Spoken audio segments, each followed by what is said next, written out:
Hello guys, welcome back. അപ്പോൾ ഇന്ന് നമ്മൾ ഈ എസ്തെറ്റിക്കായിട്ട് നമ്മൾ ഈ പിൻട്രസ്റ്റിലൊക്കെ കാണുന്ന പോലത്തെ കോഡ്സ് എഴുതിയിട്ടുള്ള പോസ്റ്റേഴ്സാണ് ഉണ്ടാക്കാൻ പോകുന്നത്.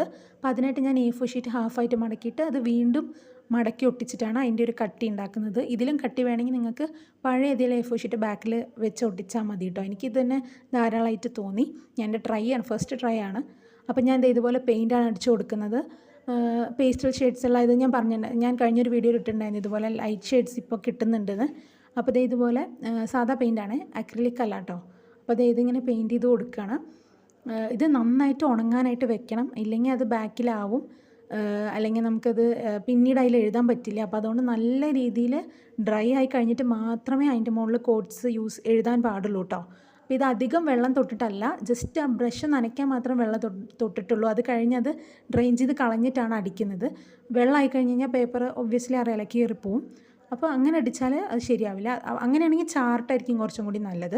ഞാനിപ്പോൾ എൻ്റെ കയ്യിൽ A4 ഷീറ്റ് മാത്രമേ ഉള്ളൂ, അപ്പോൾ അതാണ് ഞാൻ ഇത് വെച്ച് ട്രൈ ചെയ്ത് നോക്കിയത്.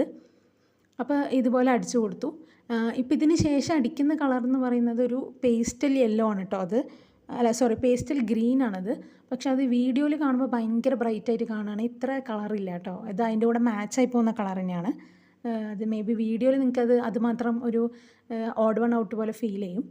അപ്പോൾ അതുപോലെ രണ്ടാമത് ഞാൻ ചെയ്യുന്നത് പിൻട്രസ്റ്റിൽ കണ്ടതാണ്, ഇങ്ങനെ ചെക്ക്ഡ് പോലെ ഉള്ള ഒരു പോസ്റ്റേഴ്സ്, ബാക്ക്ഗ്രൗണ്ട് ഇങ്ങനെ ചെക്കായിട്ടുള്ളത്. അപ്പോൾ ഇത് ഫ്രീ ഹാൻഡാണ്, നിങ്ങൾക്ക് സ്കെയിലൊന്നും യൂസ് ചെയ്യേണ്ട ആവശ്യമൊന്നുമില്ല. നമ്മൾ ഫ്രീ ഹാൻഡായിട്ട് തന്നെ വരയ്ക്കുകയാണ്, കാരണം ഇത് ഇംപെർഫെക്ഷനിലുള്ളൊരു പെർഫെക്ഷൻ ആയിട്ടാണ് നമ്മളിത് ഉപയോഗിക്കാനായിട്ട് പോകുന്നത്. അപ്പോൾ അത്ര പെർഫെക്റ്റ് ആണെന്നൊന്നുമില്ല. അത് കഴിഞ്ഞിട്ട് നമ്മൾ റാൻഡമായിട്ട് ഓരോ കള്ളികളിലും ആ ഒരു പിങ്ക് കൊടുക്കുകയാണ്. അതാണല്ലോ ഈ മാച്ചിങ് കളറ്, അതിന് പിങ്കും ബ്ലൂവും ഒരു മാച്ചാണല്ലോ, അപ്പോൾ അങ്ങനെ കൊടുക്കുകയാണ്. ഏതെങ്കിലും പ്രത്യേകിച്ച് അതിന് ഓർഡറൊന്നുമില്ല, എങ്ങനെയെങ്കിലും ഓരോരോ കുറച്ച് ഗ്യാപ്പ് വിട്ട് ഓരോരോ കള്ളികളിൽ ഇങ്ങനെ അടിച്ചു കൊടുക്കുക. അത് പെർഫെക്റ്റായിട്ട് അടിക്കണം എന്നൊന്നുമില്ല കേട്ടോ. അപ്പോൾ ഇതുപോലെ നന്നായിട്ട് നമ്മളൊന്ന് അടിച്ചു കൊടുക്കുകയാണ്.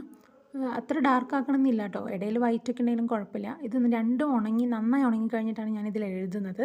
അതുകൊണ്ട് നിങ്ങൾക്ക് കാണാൻ പറ്റാതെ അങ്ങനെ പരക്കൊന്നുമില്ല. ജസ്റ്റ് എഴുതുക. ഇത് ഞാൻ ഉപയോഗിച്ചിരിക്കുന്ന മാർക്കറാണ്, സ്കെച്ച് കൊണ്ടും യൂസ് ചെയ്യാം കേട്ടോ. അല്ലെങ്കിൽ പെന്നുകൊണ്ട് എഴുതിയാൽ കുറേ പ്രാവശ്യം എഴുതേണ്ടി വരും, അത്രയേ ഉള്ളൂ. അപ്പോൾ ഇതുപോലെ എഴുതി കൊടുത്തു. പിൻട്രസ്റ്റിൽ കണ്ട കുറച്ച് കോഡ്സാണ്, നമുക്ക് ഇഷ്ടമുള്ള കോഡ്സ് എഴുതാം. കുറച്ച് ലൈഫായിട്ട് ബന്ധപ്പെട്ടതാണ് എഴുതിയിരിക്കുന്നത്. അപ്പോൾ ഇതുപോലെ 4 ഇത് ഞാൻ മുന്നേ ഉണ്ടാക്കിയതാണ്, അതിൻ്റെ മുന്നുള്ളത് ഞാൻ ജസ്റ്റ് ട്രൈ ചെയ്ത് നോക്കിയതാണ്. അപ്പോൾ നന്നായി വന്നിട്ടുണ്ട്. അപ്പോൾ ഇഷ്ടപ്പെടുകയാണെങ്കിൽ ചാനലൊന്ന് ലൈക്ക് ചെയ്ത് ഷെയർ ചെയ്ത് സബ്സ്ക്രൈബ് ചെയ്യണേ.